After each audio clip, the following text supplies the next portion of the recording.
Vamos lá, pessoal. Hoje vamos falar aí das leis de Deus. O que é que vocês imaginam? O que é que pensam? Já leram? Sabem? Diga aí. Calma, um de cada vez. Tem um adendo que eu sempre faço para que... Veja só, é que é permitido, quando a gente pergunta, né, quem é que quer colaborar, o que é que acha, ou pensa. A única coisa que não é admissível é assim, se eu tiver com a camisa verde, alguém olhar e disser a camisa é vermelha, alguém dizer fulano está errado.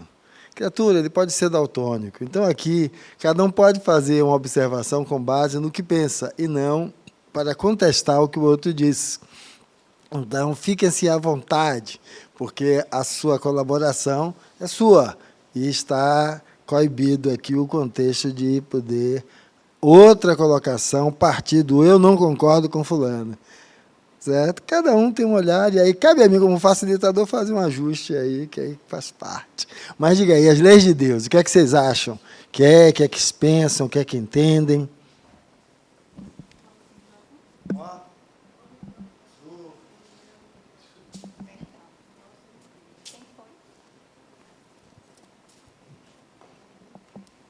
noite.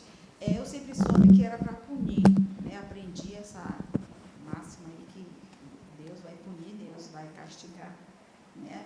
E lendo esse capítulo, né? Começando a perceber que, assistindo às aulas aqui, percebendo que não é bem assim, né? Mas eu fui a minha família, a formação católica, eu aprendi isso. Deus castiga, Deus pune, Deus... É porque nós aprendemos a ideia do temor a Deus, né? Deus é alguém que precisa ser temido. É o Pai que precisa ser temido. Não é respeitado, é temido, né? Então, parte disso, algo que precisa ser temido para existir, né? Então, é complicado. Mas é isso mesmo. Parte da ideia vinha daí, né? Que punia, porque a gente tem aquela tríade já conhecida. Eu gosto de citá-la. Para todo crime tem um culpado. Para todo culpado tem um castigo. Como se o castigo eliminasse, certo, o crime. Aonde o castigo, na grande maioria das vezes, por ser castigo, é outro crime.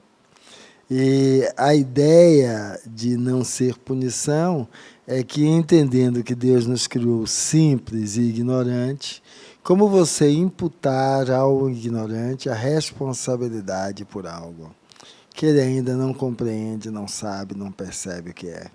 E aí nós vamos entender uma visão de a causa primária de todas as coisas que vai dizer, errou, não aprendeu, faz o quê? Volta de novo. E de novo. E de novo. E cada vez que eu aprendo, eu volto de novo, mas não mais naquela mesma posição, nem naquele mesmo lugar, porque eu não necessito, eu já aprendi e integrei aquilo pelo que eu passei. Então, isso que muda o sentido de lei quando olhamos Deus, elemento de criação, e nos vemos a partir dessa ignorância. Né? O que mais? Lei de Deus. Nossa amiga contribuiu aí com a memória da nossa formação católica. Né? Não estou dizendo que ela seja só isso, mas isso é uma das formas de traduzir aí Deus e suas leis. O que mais, meu povo? Vamos embora.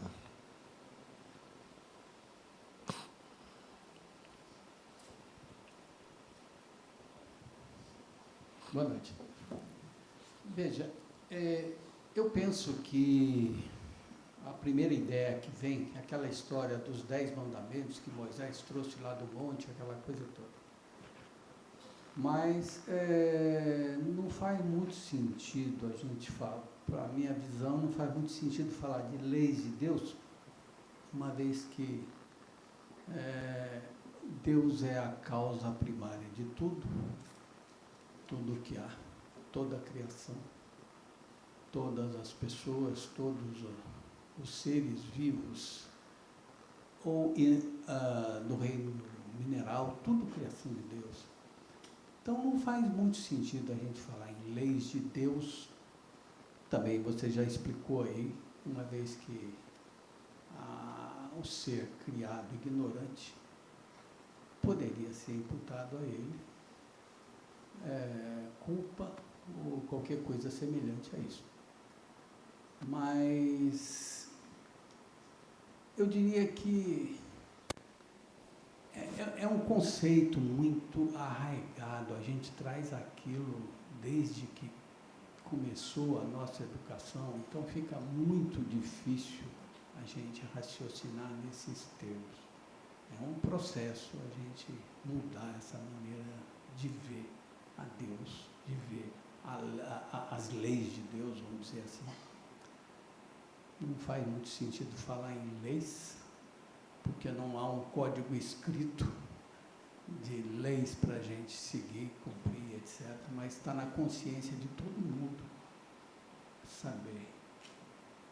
E conforma com aquelas orientações tradicionais que a gente recebeu da fundamentação religiosa. Né?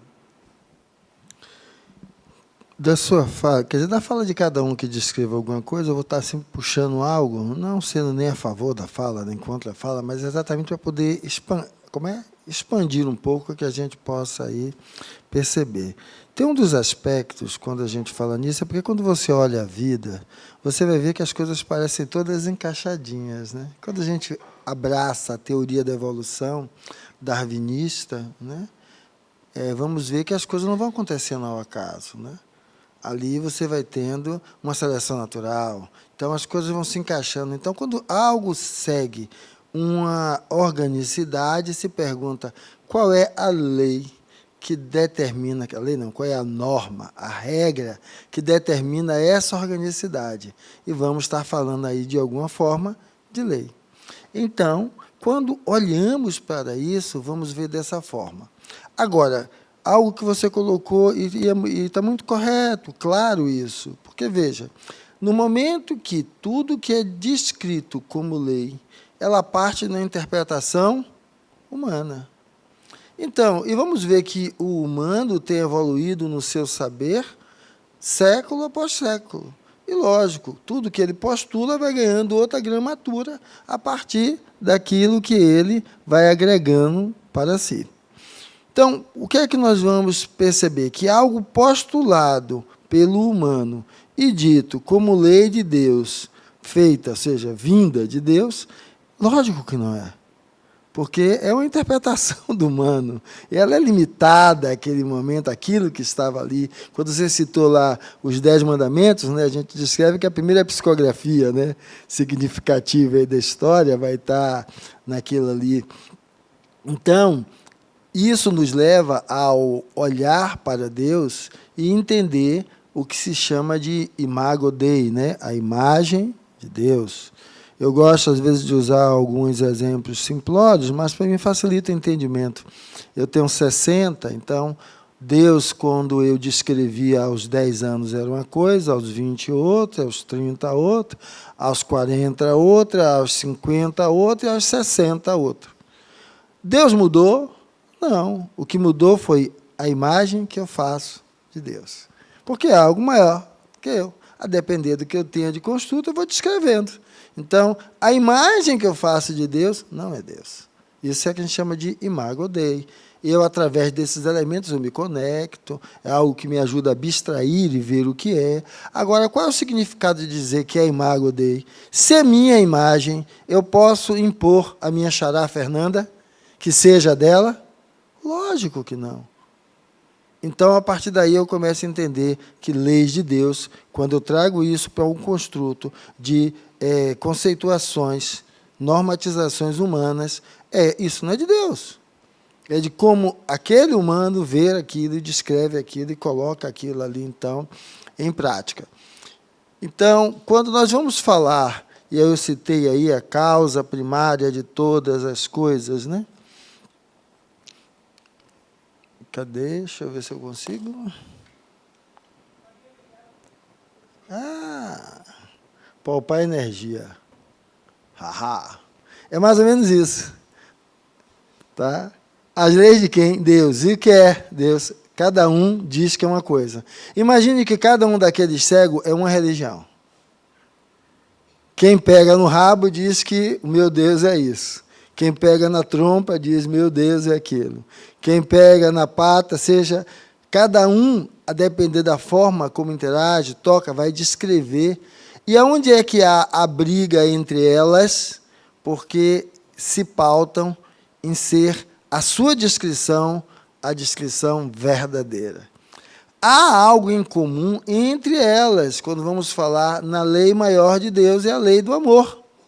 Só que por que é que as religiões continuam se degradando? É porque cada um vai esculpir as suas leis, vai esculpir a sua relação com a outra religião, não a partir do eixo comum, mas a partir das diferenças. E a partir daí vão se degladiar, sem haver paz entre as religiões, sem paz entre os homens. E se é lei de amor, tem que ter paz. Então, como é que eu abraço a Deus, aonde em todas elas Deus é amor? Tá? E a minha conduta ela é incoerente com esse pensamento. Ou seja, o meu agir é incoerente com o meu pensar, aonde eu faço o inverso disso, né? E aí vamos ver aí a intolerância religiosa, que é uma das questões significativas, certo? Como elementos de conflito da sociedade. Agora,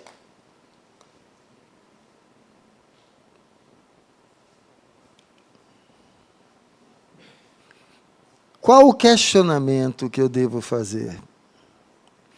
Um dos questionamentos que eu acho interessante, tem vários que você pode fazer a partir daí, mas um dos que eu acho interessantes é que, veja aquela assertiva, fomos criados simples e ignorantes. Então, não dá para querer imputar o quê? Um resgate. Ângelo está passando isso porque é para resgatar. Espera aí, o ignorante não tem. Como é que eu vou resgatar o que eu não tinha? Agora, vamos entender que algumas postulações, alguns conceitos, a utilização de alguns vocábulos, está relacionada à contextualização da época em que aquele texto foi constituído. Então, causa primária de todas as coisas tinha pleno sentido lá naquela época que a gente estava utilizando aquilo. Para que a ideia seja clara de que eu preciso contextualizar e atualizar para lidar com ela agora. E não dizer que está errado, é apagar o que foi colocado lá atrás. Não, é para que eu contextualize. Por quê? Porque sem contextualizar, a coisa não vai. Então, aquela interrogação é, vamos então buscar contextualizar para não ficarmos amarrados a modelos conceituais concernentes com a época, mas que, com o avançar do tempo, eles precisam de uma releitura, porque, senão, em vez de ser algo que vá ampliar os nossos horizontes, é algo que vai, ao contrário, estreitar os nossos horizontes. Então, acho que isso é a primeira interrogação mais significativa que eu gostaria. E o que é que ele vai descrever sobre as leis de Deus? São leis que atuam de forma harmônica e constante. Se a gente pega, você começou a falar algo parecido, mas temos uma organicidade no reino mineral, vegetal, animal e depois hominal. Isso tem uma organicidade. Eu vou chamar essa organicidade de uma harmonia. Então, se você pegar um ecossistema, você vai ter várias classes, os predadores que estão lá em cima, certo? Os elementos da base da pirâmide, que se alimentam de vegetais, e os predadores iniciais, que predam aqueles que se alimentam do vegetal, os outros que consomem esses, e você vai olhar que, em um ecossistema em equilíbrio, essa população de cada um desses elementos, elas se equilibram, se arrumam, e ali continua sendo mantida o grande equilíbrio da vida, ou seja, a harmonia da vida. Então, as leis... E por que você está falando isso, Fernando? Porque vamos falar de Deus como causa primária de todas as coisas, a fonte da vida, a própria vida, certo? Dentro desse fluxo. Então, é disso que vai também tratar as leis de Deus. A intervenção é confundida como sendo o próprio Deus. E aí Seu funcionamento não depende de crença nem das ações humanas. São leis gerais, universais e sempre ocorreram em todas as épocas da evolução. Se eu for olhar, quando eu vejo o leão comendo a zebra, isso é um absurdo, mas para que aquele ecossistema permaneça, o leão tem um lugar, a zebra tem um lugar, certo? Então, ou seja, cada um daqueles elementos tem, e eles se compensam pelas relações existentes entre eles. Não é ter pena do coelho ou pena da zebra, ou ao contrário, torcer pelo leão, não. São funções dentro de tudo aquilo. E isso não agracia aquela mesma história. Eu fui pegar o avião e aí, na hora, estava chovendo. Eu não cheguei no aeroporto a tempo e o avião caiu. Graças a Deus. Espera aí. Que Deus é esse? Que lei é essa? Ela é harmônica e constante? Não. Ela depende se você me bajula ou não, né? Então, se você me adora, beleza. Se você me bajula, eu vou ajudar você. Não, isso não existe. Esse é um pensamento muito ainda imaturo e infantil. Por isso, aquela interrogação que eu coloquei junto, aquele elefante, aquelas imagens ali em conjunto. Não, ou seja, não privilegia, né? Nem elege ninguém com exclusividade. E, lógico, não pertence ao espiritismo, né? Ou a qualquer sistema criado pelo homem. Então, quando eu digo Deus é amor, eu estou buscando transcender a ideia de pegar qualquer leitura caricata para dizer que suas leis vêm para um único canto. Então, lei de Deus, lei de amor. São leis da natureza, não estando sujeitas ao homem nem às suas concepções transitórias. Transitórias justamente por isso. Cada vez vai passando, a gente vai avançando filosoficamente, cientificamente, vai mudando aí. Não obedece à lógica humana, pois esta é apenas uma forma de entender. Aí coloca entender, eu trocaria, né? Não obedece à lógica humana, pois a lógica humana, é apenas uma tentativa de entender o fluxo harmônico das leis divinas. Certo? E, com isso, então, vamos começando a... Eu ressaltei, né, não obedece à lógica humana, pois essa é apenas uma tentativa de entender a divina. Então, quando eu vejo tentativa, e às vezes eu uso a ideia de colocar, ó, isso é uma análise metafórica, é uma ideia metafórica, porque a metáfora é uma forma de tentar aproximar para que você consiga trazer algo que você possa conectar-se e disso trazer uma conexão para entendimento do pensamento. Porque as coisas o são, porque o são, e não porque eu conceituo. Conceituá-las é a minha forma de tentar entender. Então, por isso que vamos olhar em filosofia várias linhas filosóficas falando dos princípios da vida. Elas, cada uma, quando é colocada, é como se ela fosse absoluta. E, na realidade, não. Quando você olha, cada uma delas vai descrevendo alguns aspectos, e o olhar mais amplo é quando você justamente vai integrando esses olhares, vendo em cada particularidade onde eles ali se aplicam. Então, é fazer com que esse humano possa cada vez ser mais amplo, aonde evoluir é a capacidade de integrar outras lentes para ver, interagir, lidar com a vida.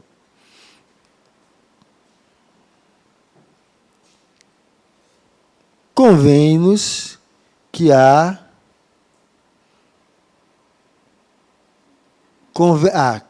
Convém-vos que eu vá, pois se eu não for, o Consolador não virá a vós, mas se eu for, vos-lo enviarei.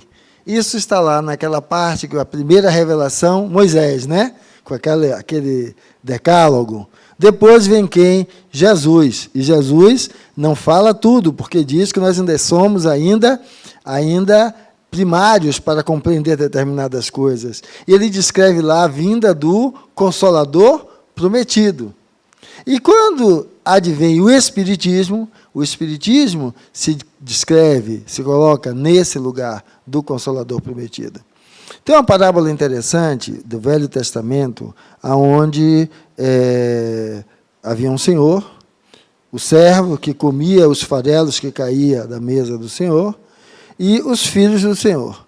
E nessa história, o que acontece? O servo morre, um tempo depois o senhor morre. E, lógico, ainda naquele elemento punitivo, né, o servo foi para o céu, e o senhor estava no inferno, né? Porque esse é um viés que nós temos que corrigir, porque o viés é assim, quem tem dinheiro e lidar com dinheiro vai para o inferno, porque o dinheiro é algo pecaminoso. E quem vive na miséria vai para o céu, algo útil durante muito tempo para o clero, onde dizia, fique feliz, miserável, pois o reino de Deus é seu, certo? Algo que foi dissolvido, ressignificado por Lutero. Não, o meu céu tem que começar aqui e agora. Algo que depois vamos ver que é o que é trazido pelo Consolador prometido. Não há um além e um agora. Tudo é vivido pelo Espírito. Então, por isso, começa agora e continua depois. Não há nenhuma transformação mágica. Então, esse Consolador prometido, nessa parábola, que quando o Senhor morre, aí lá de baixo ele olha para cima e vê Abraão e o servo. E aí diz, pai Abraão, permita que o servo vá e fale aos meus filhos que a vida continua. Para não ser tão mesquinho, para ajudar os outros, para poder estar num lugar melhor do que o que eu estou. Certo? E aí o que é que Abraão disse? Se ele não escutou Moisés, como é que ele vai escutar esse servo? Mas veja, qual era a ideia? O servo dizer que a vida continua. Mas não é isso que o Espiritismo veio demonstrar? A vida continua. E a partir daí, a colocação de Abraão estava correta? Estava. É mais fácil chegarem lá e matarem o pobre do servo de novo, do que querer entender. Porque, veja, sair da ignorância não é algo simples. Porque a maioria de nós quer continuar na ignorância porque é uma zona de conforto. Então, digamos, meu amigo Clélio cria uma seita qualquer. Eu passo a ser seguidor de Clélio. Quando der problema, eu vou dizer que a culpa é de quem? É fácil dizer isso. Como quando eu não estou bem e o pau está quebrando em casa, de quem é a culpa? Meus filhos, minha mulher, que me atormenta quando chega em casa. Ou seja, nós partimos da ideia de que o nosso problema são os outros.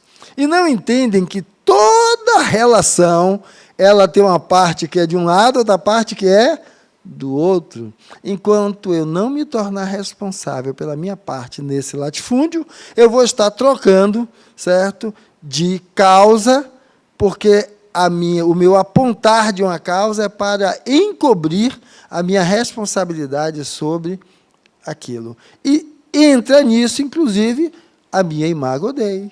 Eu estou seguindo o meu Deus. E aí eu digo, mas peraí, como é que o seu Deus acha lógico discriminar o outro, colocar o outro ao largo, quando Jesus era extremamente inclusivo? Aí diz, não, mas Jesus não era tão inclusivo.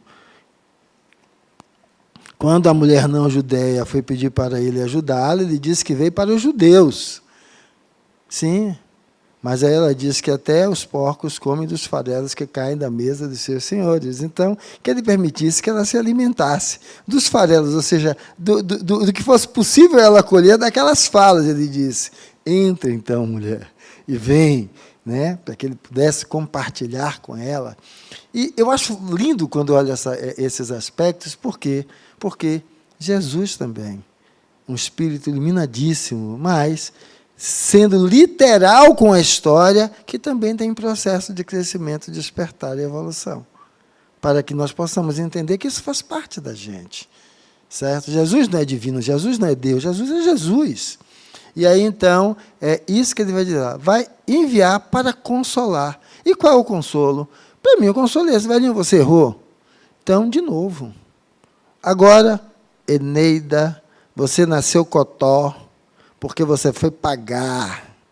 Espera aí, é ignorância? Por que é que eu vou falar isso? Aí todo mundo diz logo assim, não tem que haver lei de resgate.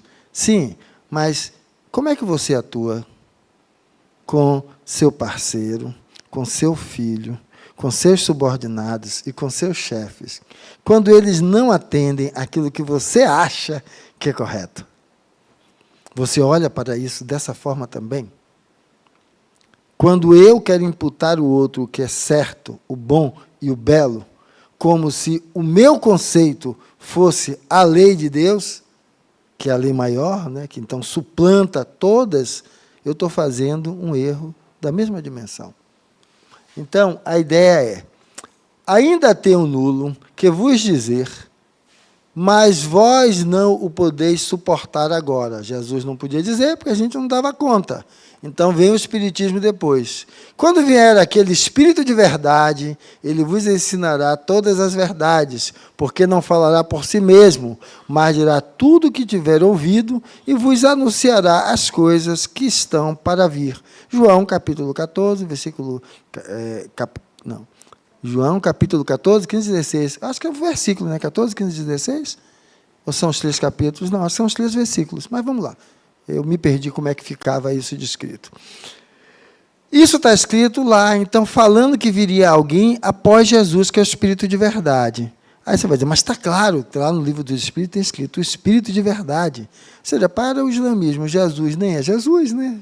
Então, esse Espírito de verdade escrito no Espiritismo, para outros, não tem nada a ver com o que está aí. Então, o que me interessa, na realidade, se lembra, para mim, as leis de Deus, lei de amor. É o que é que a gente pode pegar que conecta tudo isso, para não ficarmos divergindo. E aí, lançam o livro dos Espíritos para revelar aos homens a importância de leis que não foram por ele inventadas, mas que sempre existiram e são imprescindíveis à compreensão de Deus e ao entendimento do quê? Do sentido da vida. Então, vamos olhar leis, ou seja, princípios, normatizações, que vão nos levar a compreender melhor o contexto de Deus e do sentido da vida. E quem faz isso? Nosso amigo Allan Kardec. Mas veja, não foi Allan Kardec compila, porque na realidade foram quem? Os espíritos. Ele faz o livro dos espíritos com perguntas e respostas feitas aos espíritos e respondidas. E veja que, para a época, ele usou, sim, uma metodologia científica robusta. Como é que ele fazia? Ele pegava adolescentes e questionava esses adolescentes sobre o transe mediúnico, sobre questões que eles não tinham conhecimento para versar sobre elas. E não bastava isso. Ele fazia isso com médiuns diferentes. E quando as respostas eram concernentes, ele fazia o quê? A resposta é essa. Hoje não, porque existe a internet, existe o WhatsApp, então daria tempo um conversar com o outro, mas naquela época não. Então, ele recebia cartas até de continentes diferentes, respondendo as mesmas perguntas. Ele reuniu isso para poder fazer o livro dos Espíritos. Então, não é a mensagem de um indivíduo, mas a mensagem dos Espíritos, que é uma prova de que essa vida continua, já que havia elementos concernentes nas respostas falando dessa continuidade da vida. Ligado a todos os ramos da economia social, aos quais empresta o apoio de suas próprias descobertas, o Espiritismo, assimilará sempre todas as doutrinas progressivas de qualquer ordem, que elas sejam elevadas ao estado de verdades práticas. A ideia era mais ou menos o seguinte, a vida continua. A maioria das religiões não são espiritualistas, então a vida continua. E se continua, a gente continua aprendendo. Mas isso não basta, porque alguns vão dizer que a vida continua. Há um céu, há um inferno, e aí, para não ficar muito monótono, criamos o purgatório, certo? Eu adoraria o purgatório. O céu deve ser muito monótono, o inferno muito quente, e no purgatório ia fazer o quê? Ia ser o traficante, certo? Quem está muito quente quer ir para o lugar mais fresco, ia vender uma passagem. Quem está muito fresco quer para o outro, ia traficar entre um lado e outro. Brincadeiras à parte, é para dizer que quando a gente define que só há uma coisa ou outra, imagine como é que você, enquanto pai ou mãe, vai estar em paz, em equilíbrio, em harmonia, estando no paraíso e seu filho aonde? Na miséria, certo? E não é por pouco tempo, é pela eternidade. Então, a partir daí, nós começamos a ideia de trazer que... Mas, Fernando, mas como é que isso tem a ver? Sim, você vai notar que o inferno, descrito, então, no construto espírita, não é um lugar físico, é um lugar mental, psíquico. É ali onde você está vivendo o seu inferno. Tem um filme lindo chamado Amor Além da Vida, que demonstra exatamente isso. Lindo, lindo. O inferno mental, o filme se passa, a maior parte dele, quando descreve o espiritual, é no inferno mental da mulher. Certo? E uma coisa que eu acho lindo, lindo, lindo, para mim isso aí é a lei de amor. A mulher está lá e todo mundo diz para ele que não adianta porque ela não vai sair de lá. Certo? E na hora que ele vai, ela está lá, ela não percebe, não sabe quem é ele. Aí ele volta e diz, olha, encontrei ela. A pessoa diz, então, ela está absorta. E aí, então, vamos embora. Ele fez, não, eu vou ficar. E aí, ficar como? Aquilo ali não interage com nada. Aí ele volta, senta do lado dela, e quando ele senta, ele diz, eu estou começando a sentir frio.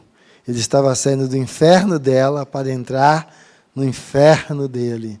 Você só desperta o outro quando você é um com o outro.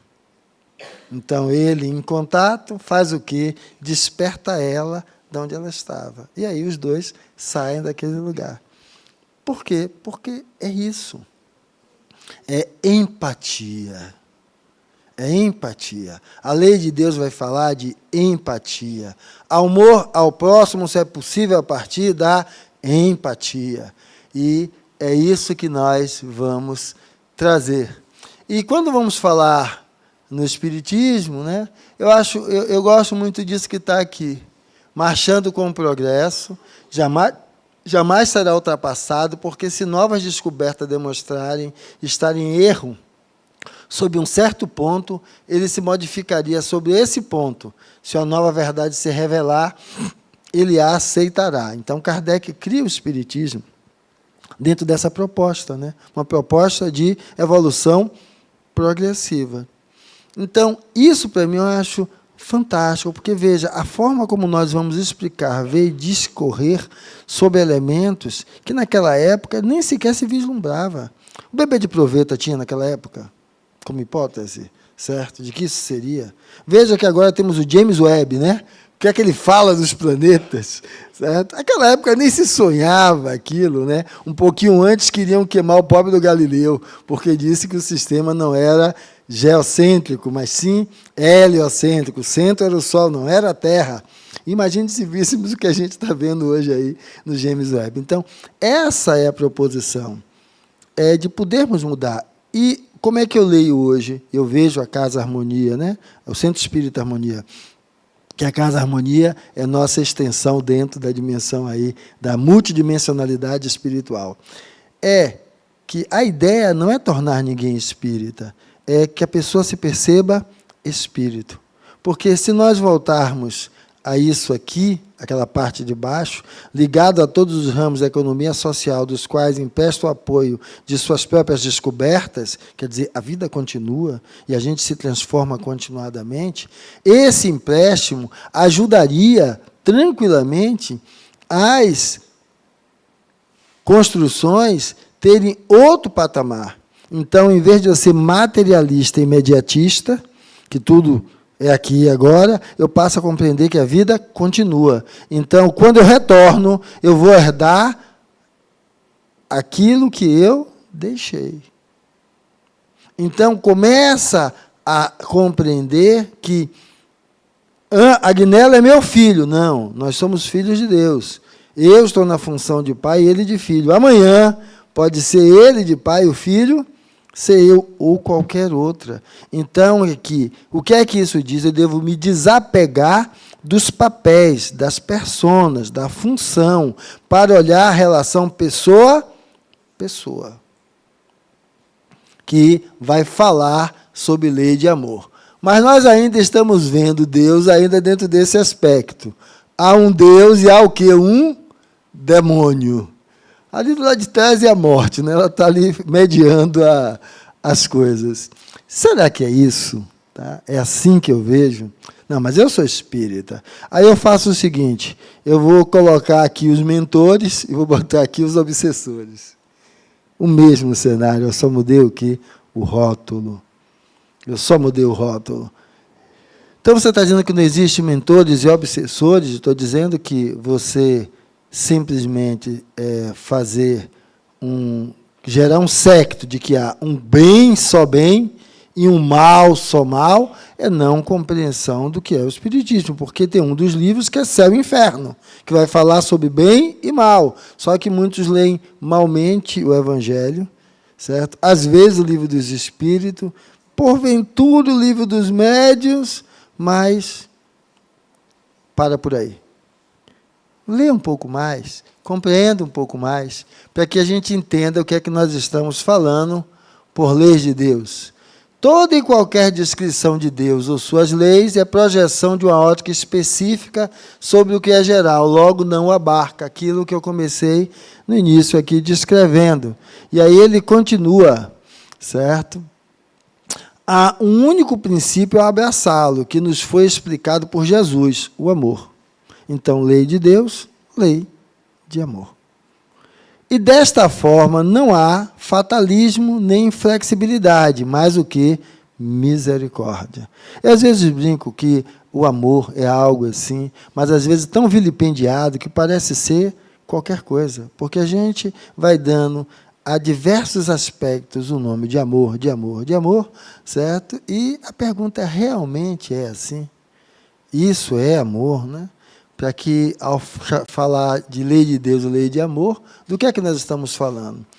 A atuação das leis de Deus é no sentido de educar e fazer crescer, não se prestando a perseguir ou atender a desejos humanos de vingança. Então, deixar o pobre do Agnello livre. Isabela, certo? Você vai pagar pelo que você fez. Olho por olho, dente por dente. É assim, se for isso, é perseguição, certo? Ou então, eu pegar a minha amiga Eneida, você vai vir num traste de família para você, então, pagar, para você aprender com aquilo, certo? Só passando na pele. Nada disso. Quando vamos reencarnar, nós fazemos o quê? Atraímos, ou numa linguagem mais consistente, coagulamos uma realidade para essa trajetória condizente com o que eu preciso aprender das leis de Deus. Então, eu venho e faço essa conjuntura. Meu pai, eu sou assim por causa de meu pai, sou assim por causa de minha mãe. Nada disso, criatura. Você já tinha isso daí, isso aí já era a sua estirpe.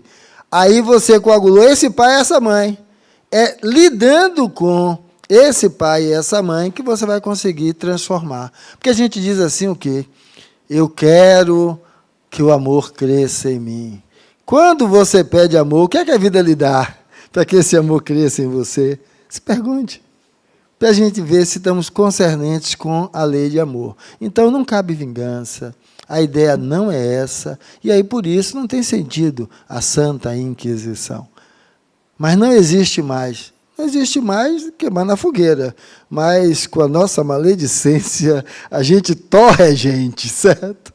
A gente torre a gente, esquecendo que a lei de Deus não é pautada nisso. E nós, o bem, o bom, o bem e o belo é parte integrante dos parâmetros das leis, bem como a elevação moral e espiritual da humanidade. Isso eu acho que temos que entender que buscamos, mas só colocar o bom, o bem e o belo como meta.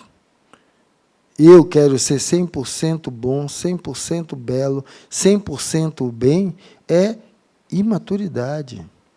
Eu não busco ser 100% bem, o belo e o bom. Por quê? Porque bem e mal muda a depender do contexto. Eu tenho que buscar ser o melhor de mim, a cada passo. Mas, Fernando, o que é isso? Santo Agostinho.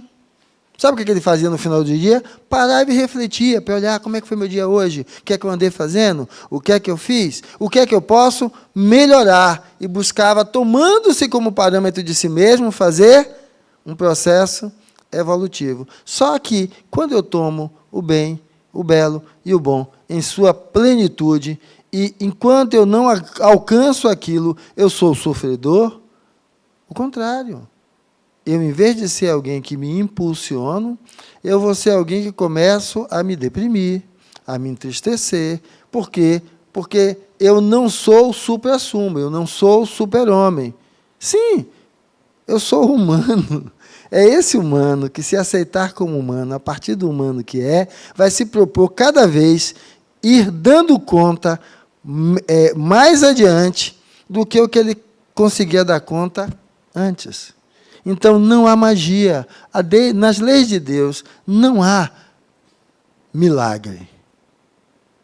Ou seja, a graça de graça. Não há milagre. Há o quê? Leis naturais. Então, quando eu estou lidando com a pessoa, a partir da relação pessoa a pessoa, então, eu destituo as minhas cobranças sobre meus pais para justificar o que eu não alcanço. Eu destituo a cobrança sobre minhas filhas para querer alcançar o que eu não tive impulsão, autodeterminação para realizar, e querendo me realizar através delas. Quando eu faço isso, eu não estou libertando meus pais, libertando minhas filhas. Eu estou libertando quem? A mim. Porque eu devo ser o pai e a mãe de mim mesmo. Se eu gostava de costurar roupa, e mamãe dava porrada na época que menino costurando roupa ia dar para quê? Para o que não presta, porque tinha uma relação entre orientação sexual e caráter, né? Mas aí o grande estilista Tupiniquim foi enterrado. Mas digamos que isso seja algo em mim. Aí o que? Não, minhas filhas têm que fazer algo ligado à arte, né? À estética. Peraí, o que é que impede que eu vá costurar aos 60? Certo? Não vou ser aquele estilista famoso, mas que impede que eu possa lançar mão disso, né? De lidar com aquilo dentro de um outro formato. Para quê? Para, em vez de colocar sobre os ombros dela, eu assuma nos meus. E quando eu faço isso, quem se liberta sou eu. Porque eu estou lidando, então, com o espírito que sou, e não lidando com as projeções sobre o outro. E esse livrinho, então, eu botei como se fosse a imagem da Bíblia, né? Tem uma opinião generalizada de que, sendo ele, o livro de inspiração, tudo que nele se contém de capa a capa, forma um bloco indiviso, uma unidade indecomponível, um repositório de verdades eternas, e que rejeitar-lhe uma palavra que seja, seria negar aquele seu caráter transcendente. Concordam? Como é que vocês veem isso? Concorda, discorda? O que é que acha? Falar em Deus de Deus, a Bíblia zona vai pesar aí, né? Então, quem falou um pouquinho sobre aquela questão do castigo, né? Então, a Bíblia vai pesar. E, afinal, essa assertiva tem sentido, não tem? Tem que ser lida e defendida ali, letra a letra, palavra a palavra.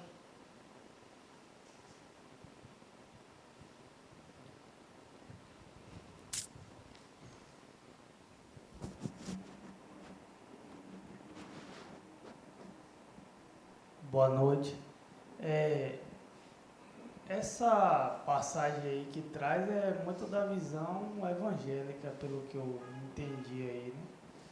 Quando eu ia para a religião evangélica mesmo, a gente segue, né, que a Bíblia é a palavra de Deus e tudo que está ali é incontestável, é a palavra de Deus.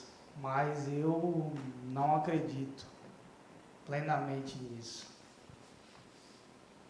Esse texto, não só da evangélica, não, vai pegar a católica também, certo? As cristãs vão estar dentro desses elementos, juntando o Novo e Velho Testamento. A judaica, não, porque a judaica era o Velho Testamento.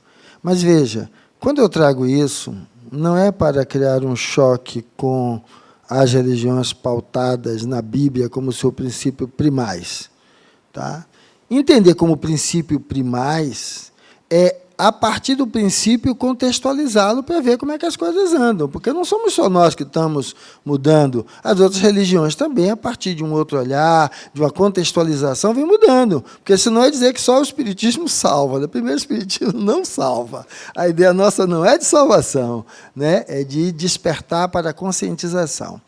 Então, mas é porque, se eu olho para isso, eu acho um absurdo pegar um livro de 2000 anos atrás e querer levá-lo à risca hoje, Como é que você pega um livro de 160 anos atrás e quer levar à risca hoje? O livro dos Espíritos. Então, alguém acha que falar em recontextualização é queimar o livro dos Espíritos. Mas, na hora que ouve falar da Bíblia, concorda.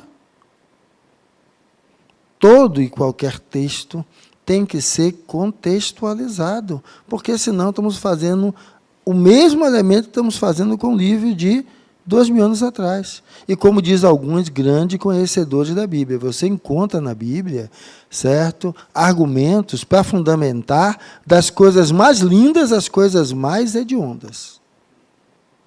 Aonde você, o Deus presente do Velho Testamento, mandava dizimar a população inteira, certo? Mas que absurdo! Vamos lá, você tem que ler isso com os olhos da época. O sentido que tinha para a época. Então, mas é isso, Fernando. Sim, e o livro dos Espíritos é diferente? O Evangelho é diferente? Não. Essa é uma proposição, de nós podermos ir recontextualizando para lidar com essas leis de outra forma. E vai estar na Gênesis o que eu falei, comentei com vocês. O que outrora era um bem, porque uma necessidade da natureza transforma-se num mal. Não só porque já não constitui a necessidade do ser, como porque se torna prejudicial à espiritualização do ser.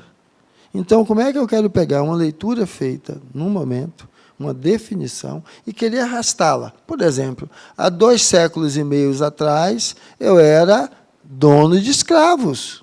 Só que meus escravos não dormiam acorrentados, dormiam soltos na senzala. Certo? Hoje, se eu pegar a minha empregada doméstica e botar para ela trabalhar de domingo a domingo, eu vou preso, certo? Isso é trabalho escravo, mas na época não era o bem? Na época não era o bom? E não era belo ver eu fazer isso? Tá? Mas agora não cabe. Aquilo naquela época tinha a ver com espiritualização, entender que o negro tinha pelo menos o direito ali de não viver acorrentado, de comer bem, de ter direito ao seu credo, tá? Mas ele era meu escravo. Hoje, isso não cabe. Se eu quiser falar de espiritualização, isso não cabe. Que o que estamos falando de espiritualização é olhar pessoa a pessoa, o outro dentro do mesmo parâmetro de valor enquanto espírito. Então, vamos notar que algo que no passado era bom, belo e correto, e falava de uma espiritualização, hoje não fala mais. É contrário a isso. Então, nós podemos trazer a ideia da necessidade de recontextualizar.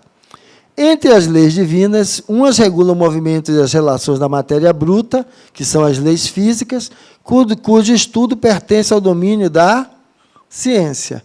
Uma das coisas é o macrocosmo, aquilo que o James Webb está aí. Cada hora sai uma informação nova. Olhe, não existe tempo. Não existe limite, certo? A vida não surgiu há 13,8 bilhões de anos, mas há 26, cada hora mudando, porque ele enxerga mais longe, nós não conseguimos encaixar de maneira adequada para se explicar. Mas por que você está falando aí, Fernando? Porque as leis divinas regem também as relações da matéria bruta. Porque não foi tudo criado por Deus? E tudo não ganha um fluxo harmônico? Então, tudo isso faz parte, mas como? São automatismos da vida, que são leis de Deus.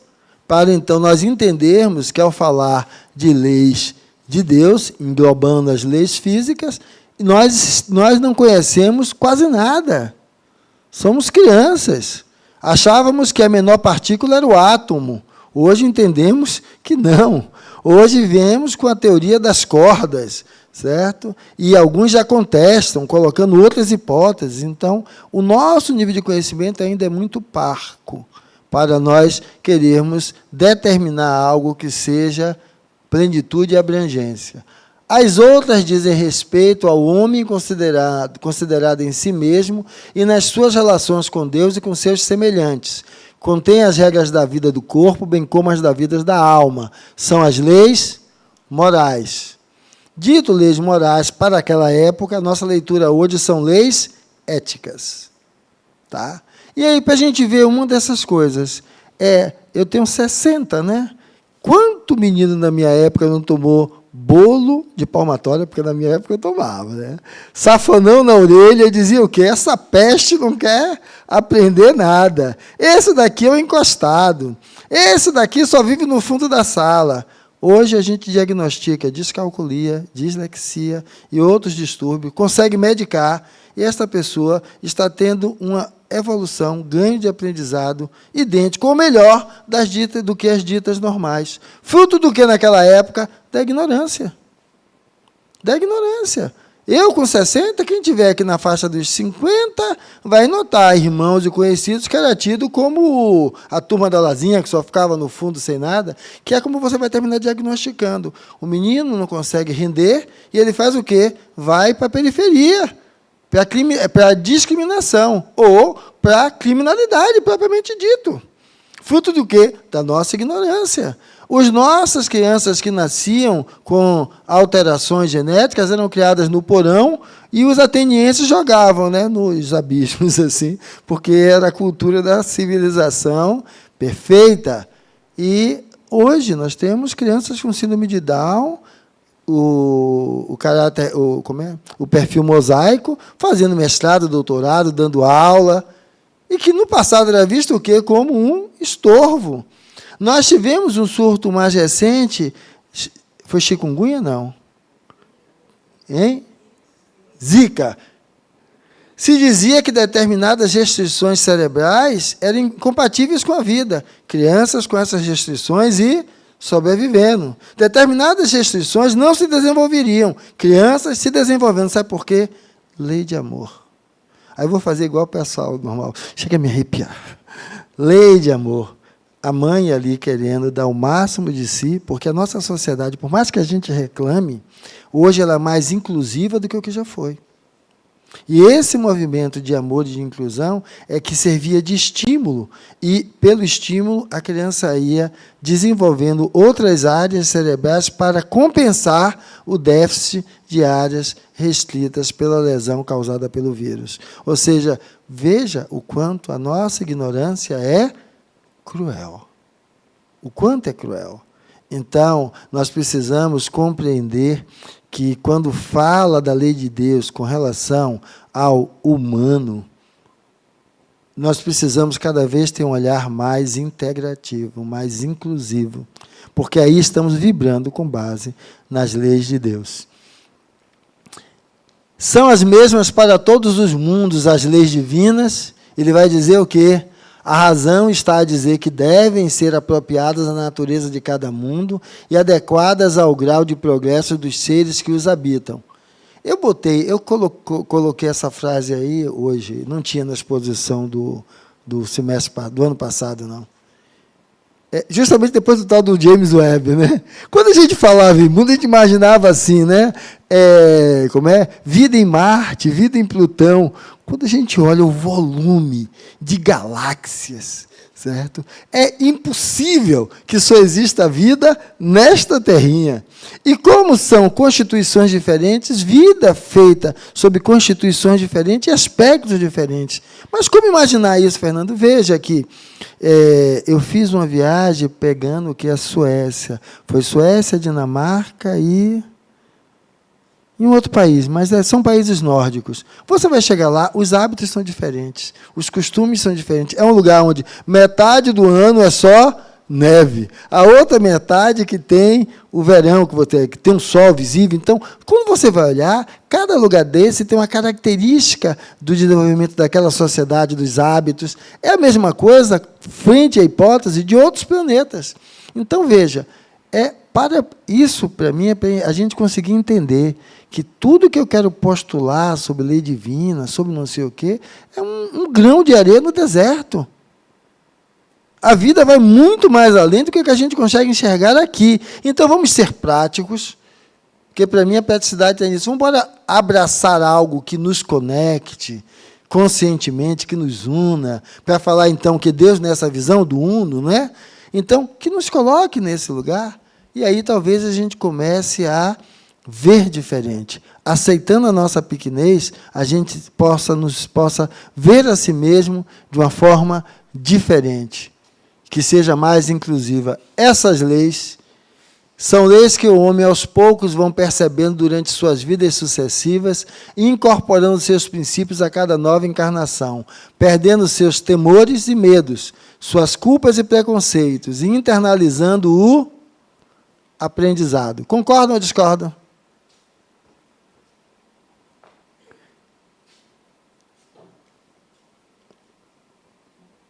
Perdendo preconceitos. Lembra-se que eu falei aqui que o estilista Tupiniquim foi eliminado, né? Menino fazendo roupa de boneca, vai dar para quê? Porrada. Hoje é muito legal isso. A gente vê como somos agora levados a ter que respeitar a pessoa enquanto pessoa. Não é mais a sua anatomia física que vai dizer que eu devo ou não devo. Não é mais a sua cor de pele que vai dizer que eu devo ou não devo. Isso mudou. Está pleno ainda? Não. Mas como está diferente isso? Boa noite, professor. O senhor vem falando, né, enfim, naturalmente, sobre a ignorância que nós temos aí enquanto sociedade, coletividade, sobre muitos fenômenos que existem, né, universalmente falando, no nosso próprio planeta. Mas, ao mesmo tempo, me parece que esse viés que o senhor está trazendo das leis de Deus, elas têm um certo determinismo, ou seja, um certo propósito. Mas, partindo-se da premissa, por exemplo, acho que foi o próprio Einstein quem falou que Deus não joga dados, né? Mas a vertente mais atual hoje da própria física quântica mostra que a própria realidade ela depende do observador, né? Nós não sabemos sequer se a luz é onda ou partícula, por exemplo. Então, será que a nossa existência humana, né, diante desses milhões de anos de evolução, ela não está pautada também numa certa aleatoriedade? Por exemplo, às vezes as coisas acabam acontecendo porque tem que acontecer, ou seja, tivemos extinções em massa no planeta, às vezes você desencarna porque desencarnou, isso sem muito determinismo divino, sabe? Sem muito instrumento de propósito, ou seja, aconteceu porque tinha que acontecer, parta daí, o espírito é imortal e a evolução continua, ou não. Obrigado. É excelente essa sua fala, porque, veja, a ideia de colocar Deus como se fosse a pessoa que criou o relógio e continua calibrando ele, ela não cabe. A meu ver, eu não estou falando pelo Espírito, estou falando por Fernando, né? Ela não cabe. Porque quando eu citei aquele ecossistema, e na hora que o coelho come o cabrito, diz, oh! Não! Aquele ecossistema, se eu tirar todos os tigres, certo? E crescerem todos os outros, que era ele que consumia, vai acabar o equilíbrio. Ou levar a uma condição mais caótica. Então, é esse olhar para o espírito, que eu gosto, então, do que essa casa diz, que a ideia não é que você se torne espírita, porque senão seria determinística, mas para que você se veja espírito, é que sai de um olhar determinístico, mesmo entendendo que, quando eu coloquei lá o espiritismo, se uma verdade for declarada, que nós não estávamos corretos, precisamos mudar, eu acho que precisamos mudar vários elementos, porque é com base nesse olhar, a partir da ótica de ser espírito imortal, que eu vou dizer que karma não se faz, karma se desfaz, porque não há um determinismo, é apenas uma rede probabilística. Agora, lógico, se eu não modifico, aquilo tem uma probabilidade imensa de ocorrer. E vai ocorrer na grande maioria das situações. Agora, eu posso mudar? Posso, porque o observador modifica. Então, o que é que o observador modifica? Enquanto eu estou no lugar daquele que diz, rapaz, mas eu tenho 60 anos, eu fiz medicina, eu estudei psicoterapia, eu me tornei espírita, eu tenho um olhar amplo sobre a vida, e esta família, onde ninguém chegou no meu lugar, sinal de que qual é o lugar que eu estou? Eu estou numa fantasia. Eu estou numa fantasia. Exatamente em uma fantasia. Porque o que é que acontece? Essa família é um estorvo para mim. Não é um estorvo para mim. É que, justamente, a vida me coloca à frente aquilo que eu necessito. E aonde é que sai do determinismo? É que aquilo que eu necessito eu posso encarar de diversas formas. Então, é esse elemento que eu saio, então, de um porquê, que é determinístico, para um para quê, que também pode cair num viés determinístico, se eu olho o para quê apenas em um vetor. Para mim tem um para quê que é bem significativo, que esse eu gosto.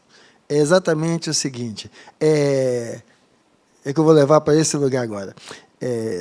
Às vezes as pessoas dizem assim, ó, nós somos indivíduos únicos e singulares. Então, a solitude é o que nos aguarda, quanto mais ampliamos o nosso olhar, né? Vamos vendo que eu determino o que está ao meu redor, eu coagulo a minha vida, então, eu e eu. E essa solitude, eu olho para isso, eu olho de uma forma diferente. Só em saber que Amanda constrói a realidade dela, que Maria Luísa constrói a realidade dela, e Verônica constrói a realidade dela, que cada realidade é particular. Para dar uma metáfora, as três assistem o mesmo filme e cada uma vem contando um filme diferente, porque cada um enxerga a partir daquilo que está. Então, Verônica, Maria Luísa e Amanda. É justamente saber que cada um coagula uma realidade que eu não me sinto sozinho. Eu me sinto fazendo parte desse conjunto, onde a realidade é múltipla. E aí um outro conceito que diz que nada toca nada. Porque o que existe são campos magnéticos, né? Então, ali nada toca nada. Então, quando eu toco essa cadeira, eu não estou tocando essa cadeira, de fato. E aí eu vejo que, quando eu olho para Amanda, para Maria Luísa e Verônica, como eu estou descrevendo, tudo se interpenetra.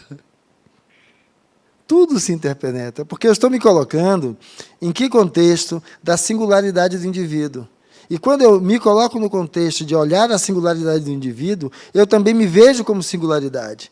Quando eu vejo, então, ele como singularidade e a mim como singularidade, certo? Não há solitude. Não há solitude. E ainda mais, essa singularidade está vivendo uma realidade. Eu posso transformá-la, basta que eu me torne consciente sobre os fatores que me dirigem para aquela realidade. Você diz, mas, Fernando, aí seria fácil, seria determinístico. Faça isso, que acontece aquilo. Certo? Por que não é isso? É porque aquilo que me move está para além do que eu consigo enxergar. E aí o que é que a gente vai notar às vezes? Eu adotei um cachorrinho e mudei a minha relação com a minha esposa. Eu não disse que eu ia adotar o cachorro para mudar, certo? A gente se separou, estava lá cuidando do cachorro. Quando eu começo a gerar um movimento de empatia, de inclusão, os meus movimentos internos, que eram de rejeição, de discriminação, passam a ser um movimento que leva-me a compreender a limitação do outro. Isso exercitado em uma esfera muda o meu campo, e aí a minha relação com a outra pessoa muda. Então, o que é que eu gosto do para quê? É toda vez que a pergunta para mim é, o que é que eu tenho a aprender? O que é que eu tenho a aprender? Então, isso sempre leva a expandir. Então, e quando eu olho para isso, por isso que eu gosto desse olhar, é que eu olho para isso hoje, né?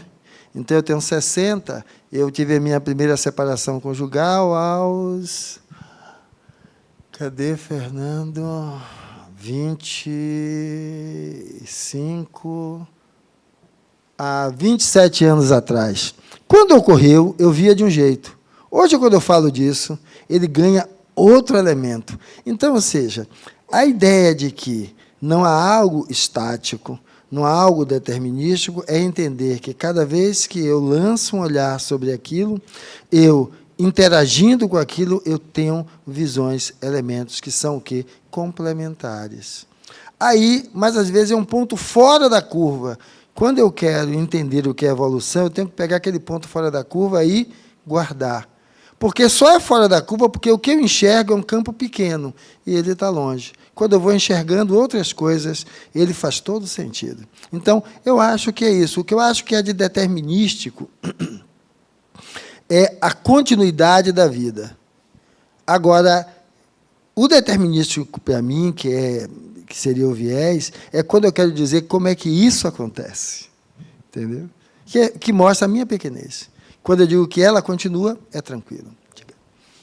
Só vou fazer, professor, mais uma pergunta, que eu já vi que o senhor é entusiasta aí da astronomia, né? E é sempre bom contextualizarmos, mas, por exemplo, toda essa excelente explicação que o senhor trouxe está pautada aqui nessa nossa realidade temporal, né? Mas no próprio universo, o senhor trouxe excelentes exemplos, nós temos realidades atemporais. Por exemplo, se nós aqui estivéssemos agora entrando no horizonte de eventos de um buraco negro, toda essa realidade se dissolveria em algum grau, né? Então, aí ficaria essa minha dúvida. Será que, se nós expandirmos um pouco mais essa nossa consciência, Deus não seria aquele que está jogando os dados e nós somos os dados de alguma forma? Ou seja, toda a nossa realidade pautada em aprendizados, em leis divinas, são absolutamente relativas, de modo que... Enfim, eu me recordei agora, inclusive, da própria... Tem uma premissa da filosofia budista que diz que o nirvana é alcançado quando você pratica o desapego ao extremo, né? Ou seja, você não tem mais nenhum tipo de apego. Então, será que isso não seria também uma lei divina, digamos assim, de evolução, a sublimação, digamos assim, de se enxergar como partícula, como princípio inteligente, em qualquer circunstância, em qualquer lugar, e estar pronto para imprevisibilidade absoluta? Última pergunta sobre a astronomia foi essa. Obrigado. Não, vamos lá. Ó, muitas vezes, por conta de seu nível primário de evolução, o homem se relaciona com Deus buscando obter vantagens pessoais. Porém, nem sempre recebe aquilo que pede. Aí é aquela história, eu sou egoísta ou não sou egoísta, né?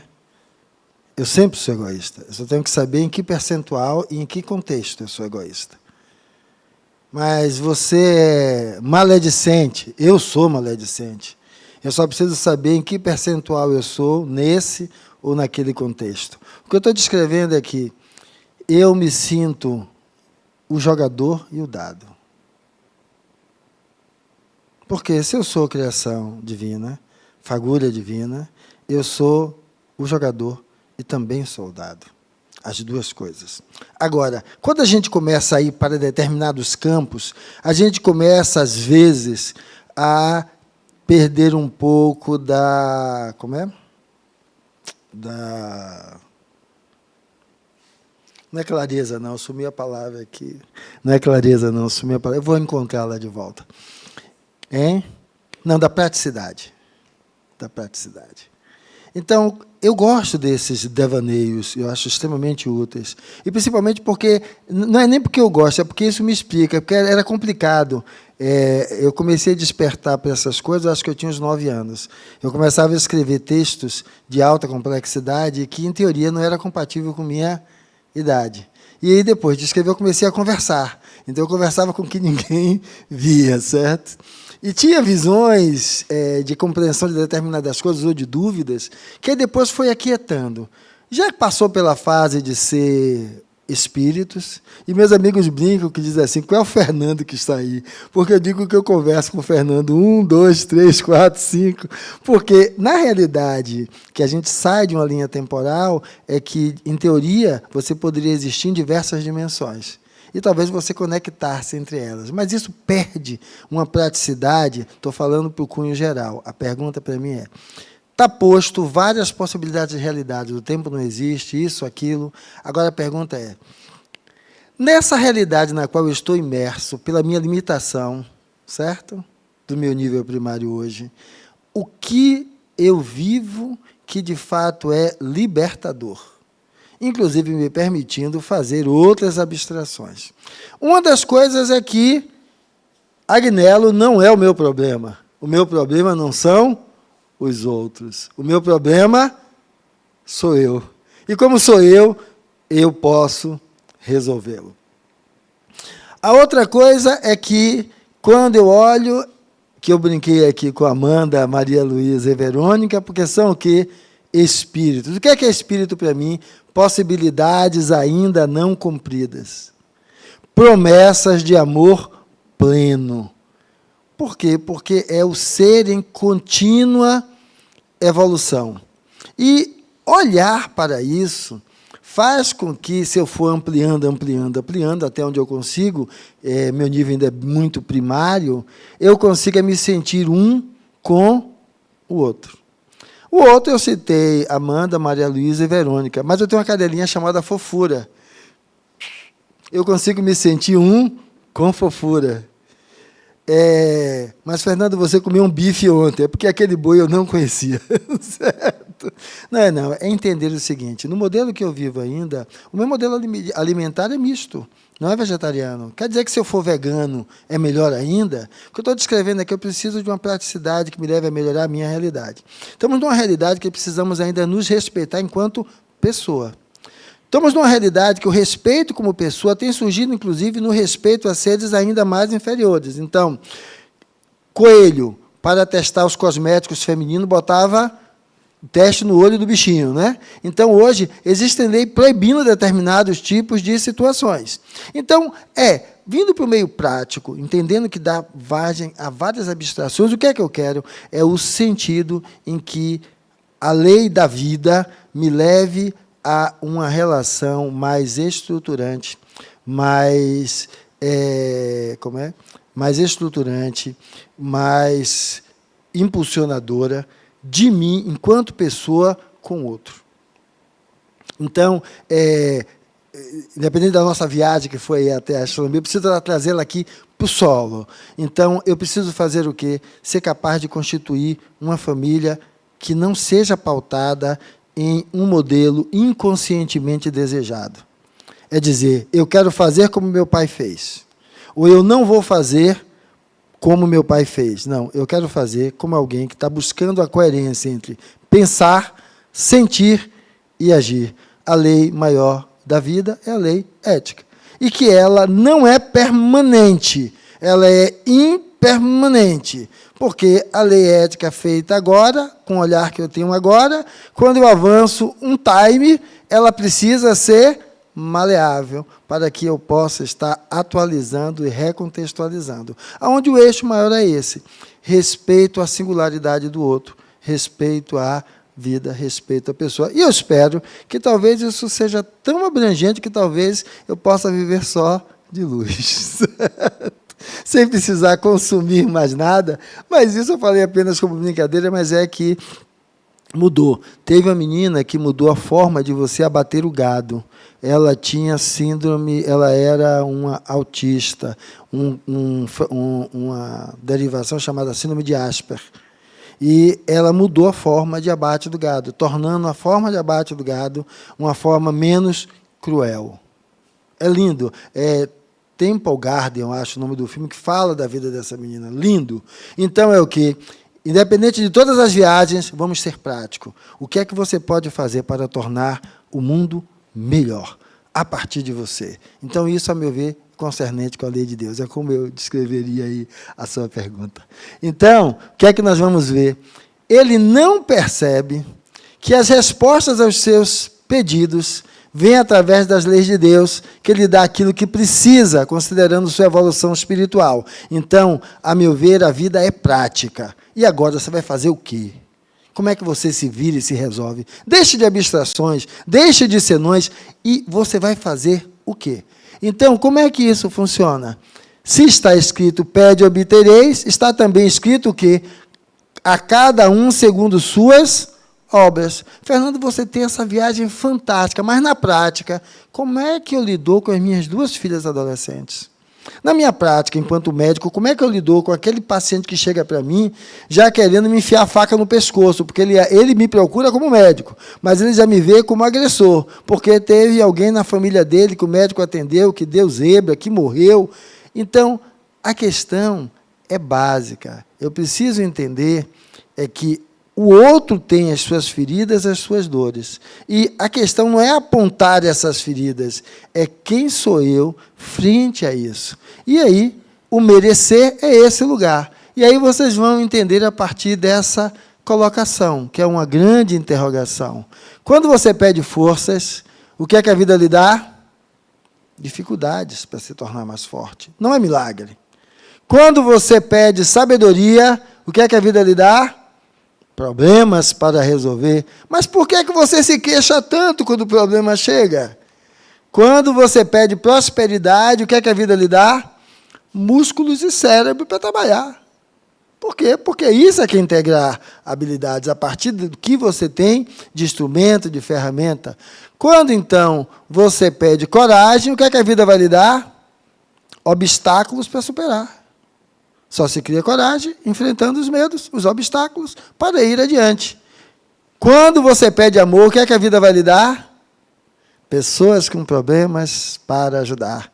Então, deixe de reclamar do vizinho, do filho, do marido, do chefe, do seu subordinado, porque você não quer que o amor seja a causa maior na sua vida? Esse amor só cresce se ele aprender a superar. Porque ele é semente dentro de nós. Lembra que a gente nasceu simples e ignorante? E a lei do amor vai nos tornar o quê? Complexos e sábios? Então, só através dessa forma. E aí, então, é onde a gente vai conseguir entender que a gente vive pedindo o quê? Favores. E, na realidade, a vida só vai nos dar a oportunidade.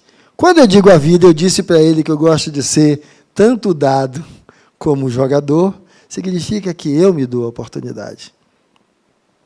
Eu me dou. Quando eu perdi a ponta dos dedos, eu aprendi que não diz que vai os anéis e fica os dedos, eu entendi que vai o pedaço do dedo, mas o que fica vale a pena, certo? Lá Asgrael perdeu a perna, não é isso? E o que foi que ele fez? Foi botar a cuia na porta da igreja para pedir. Não estou falando da pessoa que eu não conheço, estou falando do que eu vi na evolução. Foi botar a cuia para pedir? Não. Ele botou uma prótese e continuou competindo. Ah, mas ele era rico, mas ele tinha. Eu conheço um outro que é funcionário da Receita Federal, cego. Podia estar também na porta com a cuia. Ele foi fazer o quê? Estudar Braille. E hoje é auditor. Outros que assumem outras funções. Então, a questão não é o que a vida lhe dá, é o que você faz com que a vida lhe dá. Isso é você aproveitar oportunidades. E aí você vai entender que você pode dizer que não recebeu o que pediu, mas você recebeu tudo o que precisava. Só que, às vezes, ficou na zona de conforto, esperando que o milagre acontecesse para que tudo isso mudasse, se transformasse. E a ideia é simplesmente onde a gente vai ver lá no Evangelho. Os bem-aventurados são o quê? Pobres de espírito, os humildes, que têm a candura e adorável simplicidade das crianças, porque deles é o reino dos céus. Ou seja, aquele que já chega cheio de convicções, como se a única verdade fosse a minha, o que é que acontece? Eu perco a oportunidade de me enriquecer com Eneida, com Fernanda, com meu amigo ali, com qualquer outro que eu interaja. Então, essa humildade precisa estar presente. Bem-aventurados, brandos e pacíficos, os que tratam a todos com afabilidade, doçura e piedade, sem jamais usar de violência, pois serão chamados filhos de Deus. Agora, Fernando, você é 100% assim? É o que eu não gosto de dizer que eu sou bem ou sou mal. Não, eu tenho uma parte de mim que está mais evoluída, outra parte que está menos evoluída. Ou seja, eu seria capaz de apertar o pescoço ou matar alguém. Se eu ver alguém agredindo minha filha ou em risco de morte para ela, eu vou fazer o quê? Ficar de braços cruzados? Talvez na hora eu vou querer o quê? Vou matar a criatura. Entre ela e o outro, eu vou fazer isso. É verdade, Fernando? Não sei, mas hoje eu posso dizer que é isso que eu fazer, para entender que esse também assassino está dentro de mim.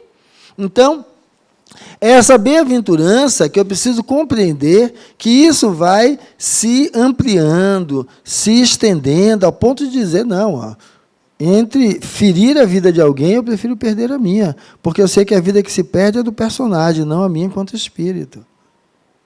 Mas isso é uma jornada. E aí eu posso descrever bem-aventurados limpos de coração, que, havendo vencido seus impulsos inferiores, não se permitem qualquer ato, nem mesmo uma palavra ou menor pensamento impuro, que possa defender o próximo em sua honorabilidade, pois eles verão a Deus. Eu acho que isso, como plenitude, também é mais uma característica do mundo normótico, neurótico. Eu preciso entender o quanto eu consigo e me propor conseguir um pouco mais, continuadamente. Bem-aventurados misericordiosos, os que perdoam e desculpam as ofensas recebidas, e sem guardar quaisquer ressentimentos, se mostram sempre dispostos a ajudar e a servir aqueles mesmos que o magoaram ou feriram, pois, a seu turno, obterão a misericórdia.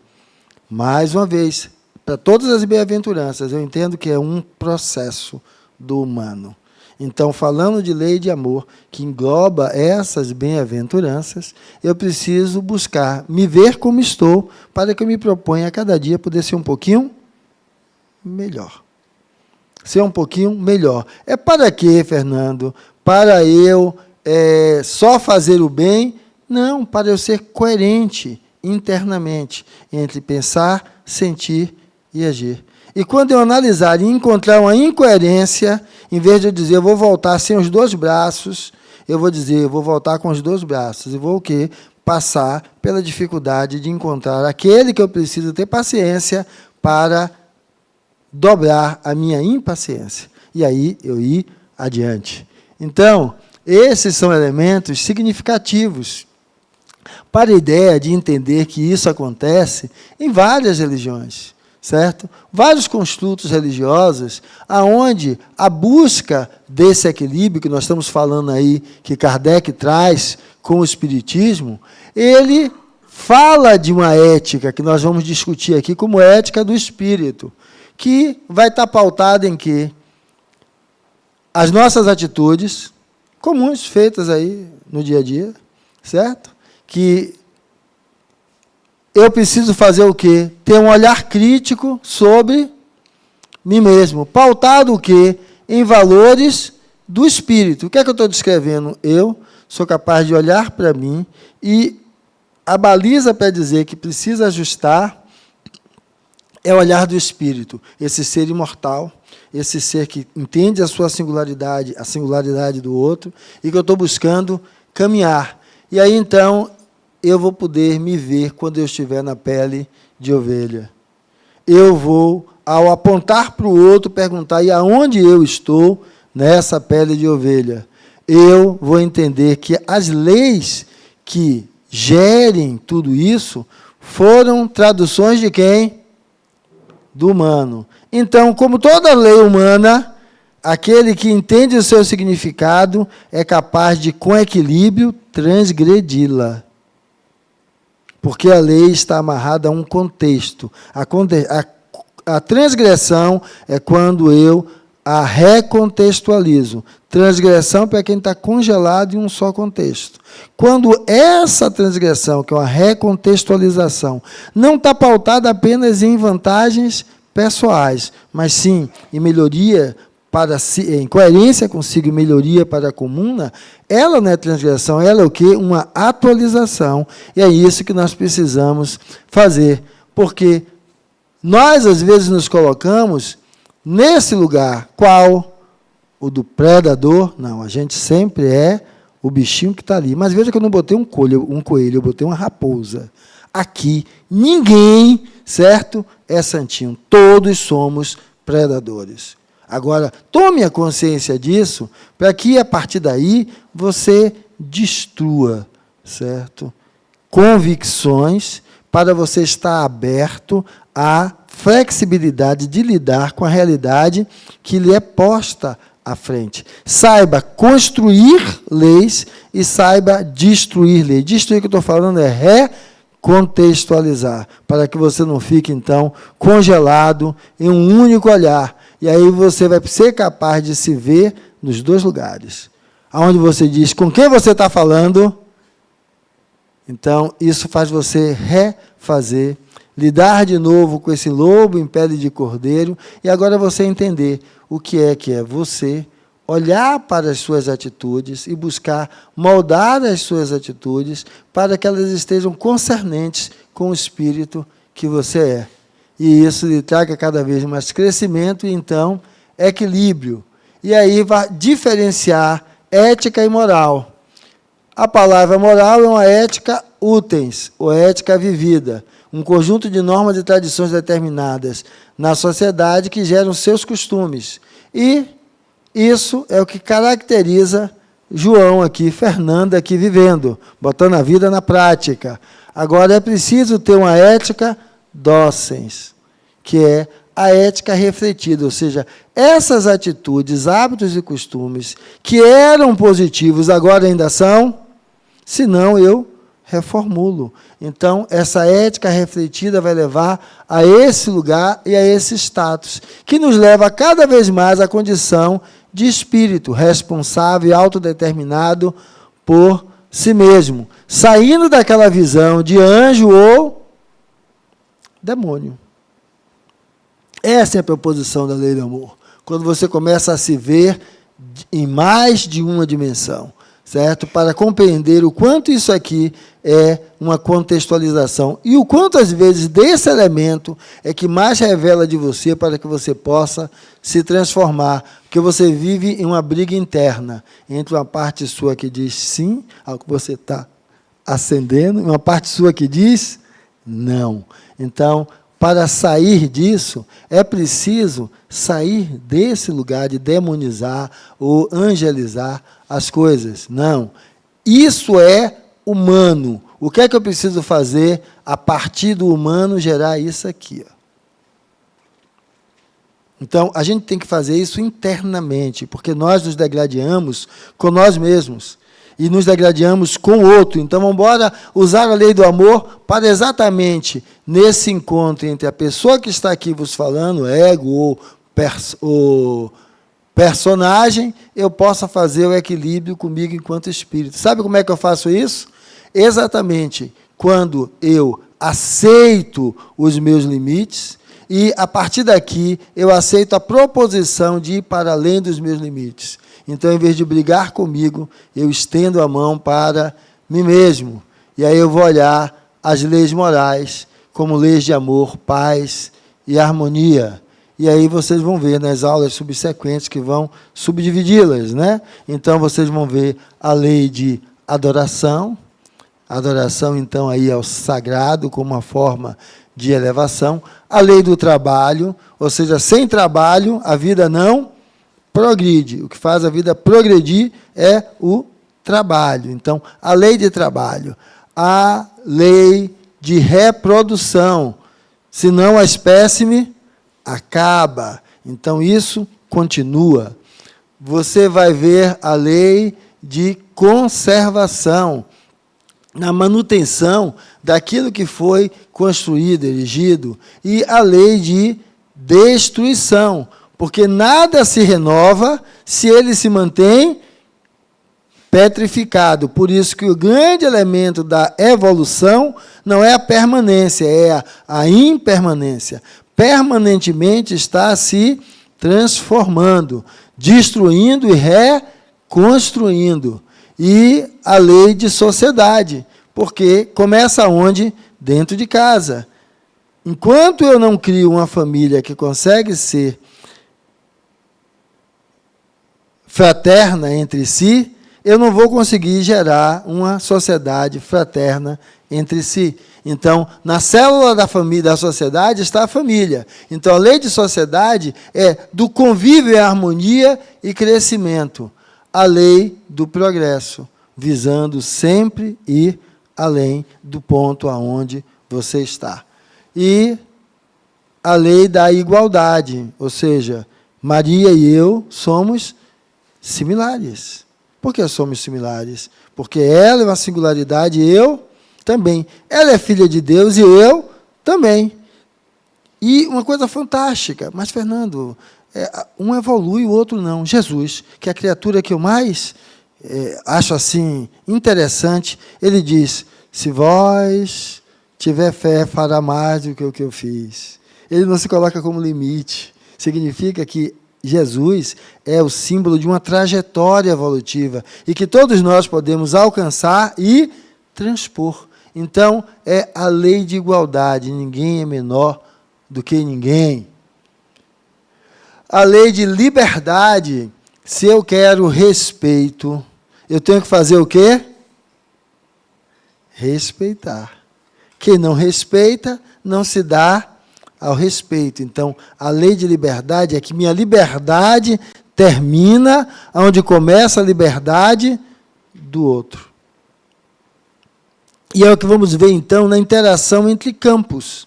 O meu campo pessoal deve respeitar o campo pessoal do outro.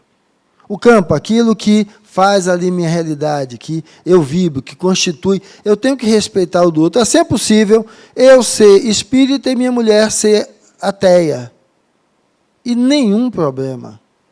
Mas, Fernando, nessa hipótese, ela não acredita em Deus, ela não acredita no Espírito. Sim, qual o problema? Ela não acredita em Deus nem no Espírito, mas ela sabe que toda atitude dela vai modificar essa realidade, esse mundo, para as filhas dela. Então, as filhas dela vão herdar o mundo que ela deixar. Se ela for responsável, ela estará fazendo o mesmo que eu faço quando sou responsável, dizendo que eu vou voltar. Ela não acredita em espírito, mas sabe que aquela filha dela vai ter como fator auxiliar ou detrator do equilíbrio do seu psiquismo o modelo de relação materna que ela ofertar. Não acha que veio de lugar nenhum, surgiu agora. Então, na realidade, estamos falando de autorresponsabilidade, e não de rótulo, de ser espiritualista ou materialista. É autorresponsabilidade para comigo, para com o indivíduo, para com a sociedade, para com o ambiente. Quando eu vou a esse nível, eu vou entender o que é que a lei de liberdade me convoca entre uma lei de justiça, amor e caridade. Porque ela não é feita por rótulos, mas por atitude. O que é que adianta eu dizer que sou espiritualista, eu acredito no espírito, e na hora eu só olho para o umbigo. Ou seja, eu tenho advogados, que eu ganho uma grana, mamãe tem um câncer, e eu quero para ela um tratamento de ponta. E eu vou processar o governo para pagar, porque a nossa Constituição diz que isso é obrigação do governo. Mesmo que custa 30 milhões. Mesmo sabendo que o bolo que vai para a saúde não aumenta, porque eu processei e ganhei os 30 milhões. Eu não imagino que os 30 milhões vai deixar milhares de pessoas sem comprar captopril, glifage, que é metformina, porque eu só estou pensando no meu umbigo. E aí, quando minha secretária faz uma pneumonia e o remédio custa R$450 de antibiótico, eu digo que ela que se vire, eu pago ela todo mês. Ou seja, eu quero benesses, mas eu não olho para o outro dentro dessa mesma forma. Então, é preciso que tudo que eu chamo de lei seja capaz de abraçar-me enquanto indivíduo e abraçar a relação que eu tenho com as outras pessoas. Essas normas de ética datem de 2 milênios, poucos são os que compreendem e ainda menos os que praticam. É a lei do amor. Poucos compreendem. Poucos praticam. Como eu disse, eu vou com o advogado na jugular do governo, que tem que pagar meus 30 milhões. Mas, na hora que minha empregada precisa de um antibiótico que custa 450, eu digo, ela que se vire. Eu estou pagando já dei, não tenho obrigação nenhuma com isso. Eu quero benesses para mim, para o outro, aonde? Quando eu amputei os dedos, eu fui parar no sindicato. Mudou minha visão de Fernando, não estou criticando sindicato nenhum, aonde se brigava por melhores salários. Eu perguntei, quanto é que ganha a sua empregada? É o salário mínimo. Mas é a média do mercado. Para os outros eu quero a média do mercado, mas para mim eu quero mais. Então, esse olhar não é o olhar do que nós estamos descrevendo. Se eu quero o melhor para mim e eu ganho melhor, eu pago melhor a minha empregada também. Mas por que eu ganho melhor e eu não pago melhor? Porque é a lei do mercado. Então, como é que essa lei ela é diferente? As leis de Deus, todos podem conhecê-la, mas nem todos a compreendem a mesma... todos podem conhecê-la, mas nem todos a compreendem. Os homens de bem e os que se decidem a investigá-la são os que melhor a compreendem. Todos, entretanto, a compreenderão um dia, porquanto forçoso é que o progresso se efetue. Você lembra aquela parábola que eu contei pela metade? O servo e o senhor, que o servo pediu para comer lá os farelos, e depois o servo morre, e depois o senhor morre, e aí o senhor vê o servo lá com Abraão, e ele cai na miséria, né? Ele diz, por favor, vá lá avisar para o meu filho. É porque, assim, não há um determinismo, mas é assim, enquanto você resiste e não conscientemente buscar aprender, inconscientemente você vai ter a vida lhe dirigindo para o sofrer. Porque é disputa. Qual é a diferença entre uma vareta e um feixe? Uma vareta é fácil de quebrar, o feixe não. Então isso aqui só existe porque um grupo de espíritos se reuniram querendo edificar isso. Então, palma para os espíritos, não, palma para todos vocês. Porque se nenhum de vocês estivessem, isso aqui não teria sentido e nem função nenhuma. Então, a partir daí, o Criador e os dados, que eu gosto de viver nos dois lugares. Sem a minha presença, querendo ser quem constrói, não existe. Mas sem a minha presença, sem querer ser aquele que também utiliza daquilo e coloca como prática na vida, também não existe. Eu tenho que ser capaz de olhar para os dois elementos. Isso aí é a literatura em que eu me baseei para estar conversando e a experiência de vida. Então, lei de Deus, lei do amor. Qual é a lei do amor? Tem a ver com o self dessa casa. Nenhum a menos. E era isso que eu tinha para falar com vocês sobre lei de amor, assim, dessa maneira mais assim, genérica. E dúvidas, questionamentos, contestações, em aberto.